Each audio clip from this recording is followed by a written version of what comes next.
Hello and welcome to The Backbone, the podcast where common sense still makes sense. I'm your host, The Backbone, and gentlemen, as we always say, it's sick out there and only getting sicker. So today I wanted to discuss a topic that has come up over the recent days of this Facebook whistleblower. And a lot of people are claiming that this woman is a hero. She's a patriot. She's this very brave woman, and we must protect her at all cost. And I always wonder, what's the motivation for this? This is a woman who's a former executive of Facebook. We're going to watch the video now, courtesy of the New York Post for information purposes. She was a high-level executive, and she's claiming that Facebook worked with China to create basically an AI arms race and give China the upper hand over the United States. Now, we all know that Facebook, Meta, Zuckerberg, all these people, Zuckerberg is a weasel. We all know that. No one's claiming that this is a good guy. We know that tribe. But why is this woman coming out now? What's her motivation? I mean, she definitely signed a non-disclosure contract when you work for these companies. All high-level executives do this. My thoughts on those contracts, that they should be null and void by protection of law if that company is hurting the American people or people in general. Case in point with cigarette companies in the 1990s who had non-disclosures with executives, and they threatened to destroy their lives through the courts. And they can at the time they could, and they would. But here we're looking at this woman here who is testifying in front of Congress. She is spilling the beans. She has a lot of records. She had access to a lot of things that are embarrassing and are potentially illegal. Some people are using the term traitor or treason, because if we remember, Mark Zuckerberg testified in front of Congress, that in front of the Senate, that he's been an upstanding citizen, and that Facebook is on the up and up, and they never censored anybody, and they only have their interest for their users in this country. And now, with this woman coming out, it looks like Zuckerberg may be in some hot water. Do I really think he's going to go to jail or lose his money? No, these things don't happen. We all know this. We've seen people get off before. But here she is, and the one area that I want you to look at that caught me was the Ms. She's not a Mrs. She's a Ms. A single woman, maybe. I don't know her background. Doesn't look like, she still looks like she has it together. But I don't know. Is this Facebook whistleblower a hero or a scorned woman? And we're going to talk about betrayal and the man's memo, because here's a woman who said that she's been working for this company for 7 years, since 2011. She was privy to all of these things that are happening with Facebook. She knew that they were working with the Chinese, allegedly. She knew that they're going to work with these people on creating artificial intelligence technology that will maybe harm the people of the world, the people of the United States in particular. How come she's coming out now? I mean, why didn't she come out in 2012 or 2013? Why didn't she come out the minute she heard about this? These are all things that I always like to think about. Is she lying? I don't think so. I think that this is probably all true. But what is her motivation for this? Was she passed over maybe for a higher position than she already had, and she felt scorned? by Zuckerberg or by somebody in the Facebook or Meta world? Is this a personal vendetta? You know, women act emotionally. They crave attention. They crave betrayal. Remember, women want everyone to believe. Feminism want everybody to believe that women can be strong, independent, brave people. They just don't need to have accountability and responsibility to go along with it. This is what women want most of all. They want independence. They want strength. They want to be able to grab your attention. They want to destroy. And this woman looks like she wants to absolutely destroy Facebook. Now, let's hear her testimony. And I'll let you decide, and then I'll have some thoughts afterwards. Again, this is for informational purposes. Away we go. Sarah Wynne Williams, and I served as the Director of Global Public Policy at Facebook, now Meta, for nearly 7 years, starting in 2011. Throughout those 7 years, I saw Meta executives repeatedly undermine US national security and betray American values. They did these things in secret to win favor with Beijing and build an $18 billion business in China. We are engaged in a high-stakes AI arms race against China. And during my time at Meta, company executives lied about what they were doing with the Chinese Communist Party to employees, shareholders, Congress, and the American public. I sit before this committee today to set the record straight about these illegal and dangerous activities. Meta's dishonesty. Now, again, if this was so egregious and so dangerous to the American people, why wait so long? Why was she so nonchalant about this? How could she live with herself? I mean, she seems so concerned about the American people. How does she go to sleep at night? I mean, I don't think she had any trouble cashing those checks that she got every week, or all that money she was making as a stockholder. Doesn't look like she was sweating then. Let's see what Homegirl has to say. Business in China. We are engaged in a high-stakes AI arms race against China. And during my time at Meta, company executives lied about what they were doing with the Chinese Communist Party to employees, shareholders, Congress, and the American public. I sit before this committee today to set the record straight about these illegal and dangerous activities. Meta's dishonesty started with the betrayal of core American values.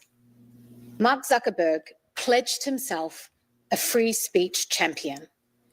Yet I witnessed Meta work hand in glove with the Chinese Communist Party to construct and test custom-built censorship tools that silenced and censored their critics. When Beijing demanded that Facebook delete the account of a prominent Chinese dissident living on American soil, they did it, and then lied to Congress when asked about the incident in a Senate hearing.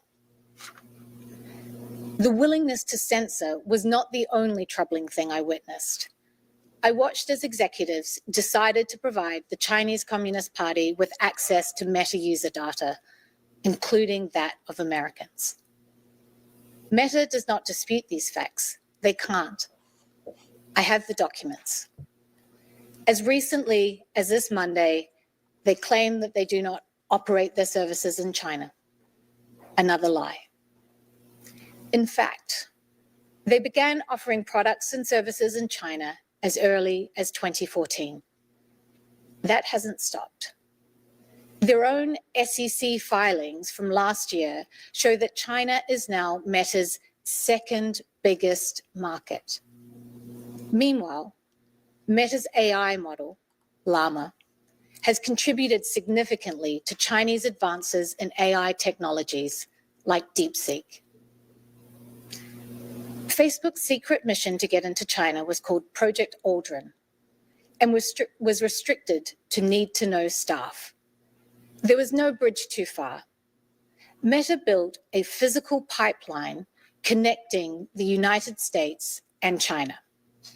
Meta executives ignored warnings that this would provide backdoor access to the Chinese Communist Party, allowing them to intercept the personal data and private messages of American citizens. The only reason China does not currently have access to US user data through this pipeline is because Congress stepped in. Meta started briefing the Chinese Communist Party as early as 2015. These briefings focused on critical emerging technologies, including artificial intelligence. The explicit goal being to help China outcompete American companies. There's a straight line you can draw from these briefings to the recent revelations that China is developing AI models for military use, relying on Meta's Llama model. Meta's internal documents describe their sales pitch for why China should allow them into the market by, quote, helping China increase global influence and promote the China dream. The truth about what has gone on in China matters. I filed a shareholder resolution asking Meta's board to investigate its activity in China, and I filed whistleblower complaints with the SEC and the DOJ. The measure of how important these truths are is directly proportionate to the ferocity of Meta's efforts to censor and intimidate me. I relied on their commitment given in 2018 that they would waive their rights to pursue forced arbitration. Despite that public commitment, they've brought a case against me for hundreds of millions of dollars. Now, they have a legal gag order that silences me, even as Meta and their proxies spread lies about me. This order is so expansive that it prohibits me from speaking with members of Congress. The gag order was sought by a company whose CEO claims to be a champion of free speech. The American people deserve to know the truth. Meta has been willing to compromise its values, sacrifice the security of its users, and undermine American interests to build its China business. It's been happening for years, covered up by lies, and continues to this day. I am here at considerable personal risk because you have the power and the authority to hold them accountable. All right. So Ms. Sarah Wayne, what's her name? Sarah Wayne Williams? Sarah Wayne Williams is taking a very, very calculated risk here. Now, she claims that in 2018, she had a change of heart. That's still 7 years ago. This is still a long time ago. And she used the word military. So this was something that the Facebook was going to assist China with for military purposes. This is tremendous damage that could affect the United States. I mean, wars in the future won't be fought with, bullets and bombs anymore. It's going to be fought with, shutting down electric grids, spreading viruses in computers, shutting down, basic essentials for the American people. I mean, this is terrible. And this woman knew about it for 7 years. Apparently she knew about it for much longer than that.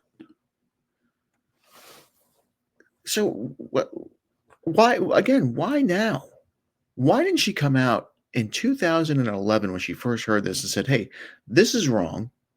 I don't care what happens to me. I want to save these people, the American people, the people of the world from this, China dream. And I'm going to do what's right." She didn't do that because she was making a lot of money. And she considers herself a strong, independent woman. The MS period shows that. And she probably thought, as long as I keep my mouth shut, I'm going to have my dream job, my career,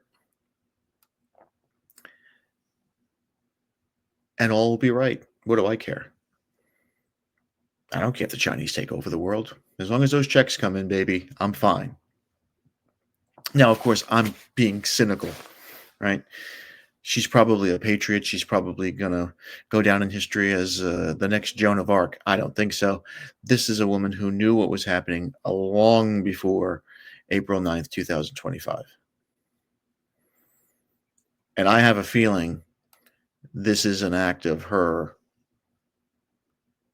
getting revenge on Zuckerberg, who again I have no sympathy for. He's a weasel. We know that this is probably, he's an evil individual. You can just tell that by looking at him. But will anything happen to Zuckerberg? Will anything happen to Facebook? I mean, there are antitrust hearings going on that could break Meta up because they do own Instagram and some other social media platforms, and that you don't want them to monopolize. So maybe there might be some breakup there. But other than that, I mean, is anybody going to jail for this? Is he going to face a tribunal? No. We know that the American government's a farce. The right people will get greased, and this will all go away until the next story comes about. But nothing will happen to Facebook. This woman probably got and listen, maybe she had a change of heart and she finally found a loophole somewhere. She finally found the guts to come out. What did she get out of it? Nothing. I mean, after this hearing, those senators won't do a gosh darn thing. We all know that. We've seen this before. Half these guys are, in their 80s. They don't know what the hell a Facebook is. They don't know what artificial intelligence is. And that's why we need term limits. And that's why we should have age limits on senators and Congress people, and especially presidents. We can't have 80-year-old presidents anymore. This is nonsense. But let me know in the comments what you think her motivation is. I mean, do you think that she was passed over for her position? Is this a personal vendetta? Because remember, women act emotionally. And if she was in some way slighted, maybe somebody slighted her without even knowing they slighted her, they go off the rails, and they always go for the nuclear option. And this is the nuclear option. I'm going to destroy this company. I'm going to destroy this man, Mark Zuckerberg, and I'm going to report this to the Senate committee, and I'm going to be a hero. And she'll probably come up with a GoFundMe page and make millions of dollars to pay for the lawyers that she's going to have, because those two guys behind her were probably her legal team that are making about $2,000 an hour. But yeah, that's the Meta whistleblower, former exec, telling us that China and Facebook, Mark Zuckerberg, are working hand in hand to create militarized AI supremacy in China. More than $18 billion created, $18 billion company created there. And will anything happen? Probably not. Probably not. But again, please leave comments in the comment section. Let me know what your thoughts are on this. I'm one to believe that nothing will happen here. Unfortunately, nothing will happen here. But oops. All right. So let's go on to the Mann memo. And what I want to talk to you today about is betrayal. This woman seems to have been betrayed, or she's committing an act of betrayal herself. And as men, we have to look at betrayal in a certain way. We have to look at it logically, stoically. How do we deal with betrayal? How do we deal with the fact that, somebody may have slighted us purposely, try to injure us purposely, whether it's in love or a business or, a best friend of yours doing something to hurt you? How do you deal with it? Well, if you truly want to be free and in control of your life, you must make it a habit to understand what is in your control. This teaches us a fundamental principle. The only things truly within our control are our thoughts, emotions, and actions. When we face betrayal, it's often accompanied by a sense of helplessness and anger. But Stoicism reminds us that dwelling on external events or the actions of others is an exercise in futility. Instead, what we should do is concentrate on what we can control, your internal response and your choices.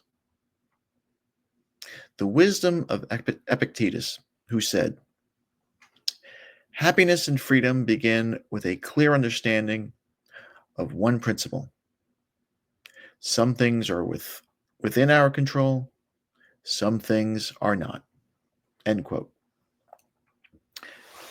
Consider the story we just reviewed.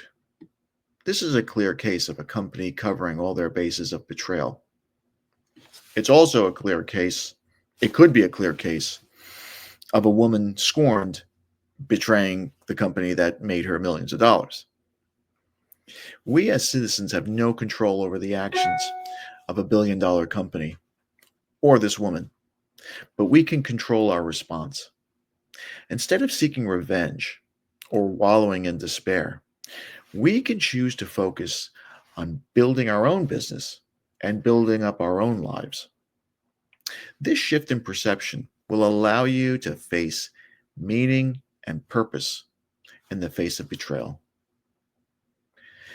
I'll tell you a story about the Emperor Nero. He falsely accused Seneca of conspiracy. And despite Seneca's grim circumstances, he realized that he can only control his own response to the situation. This realization allowed Seneca to face his impending death with grace and dignity, leaving us with a legacy of Stoic wisdom that continues to inspire today.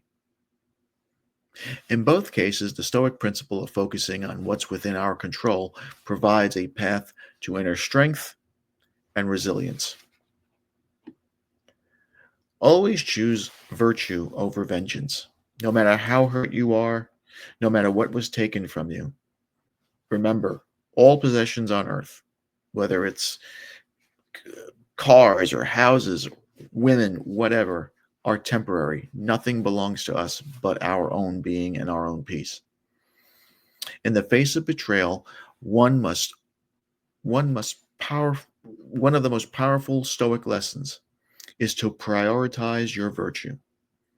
This fundamental principle encourages individuals to act with integrity and moral high-mindedness, even when others act unethically. Never bring yourself down to their level. This lesson underscores the importance of maintaining a solid ethical standard rather than succumbing to the desire for retaliation or revenge. A powerful example comes from our friend Julius Caesar. After winning the Roman Civil War, Caesar initially focused on reforming Rome and consolidating his power. This includes pardoning many of the defeated rivals of Julius Caesar. He concluded that Rome had seen enough bloodshed and the Republic required a soft peace. Although he ultimately faced betrayal from those very senators he pardoned, Caesar chose virtue and honor over vengeance and slaughter. He upheld his principles with honor rather than compromise his virtue. Of course, as we know, this ultimately led to Caesar's assassination on the 15th of March. But do we remember all the senators who stabbed him in the back? Maybe Brutus. No, we don't. We do remember the great Julius Caesar. And that's why many leaders after that, emperors and such, named themselves Caesar, because the man was as big and as bold as a man could be. Unwavering virtue and ethical standards remains a symbol of stoic courage and integrity. Choosing virtue over vengeance allows an individual to rise above the desire for retaliation and instead act in a manner consistent with their deeply held values. This lesson teaches us that maintaining our integrity and moral character is a powerful response to any betrayal, which often leads to not only a personal growth, but also the respect and admiration of others. And if people think that you're weak, they're the weak ones. They're the ones that you can weed out and get out of your life. It demonstrates that even in the face of betrayal, individuals can uphold their principles and act with unwavering virtue. And that's the man memo. And I hope that helps. All right, guys. Thank you for watching. Please like, subscribe, comment, and share. And gentlemen, as I always say, be careful out there. Satan is always busy.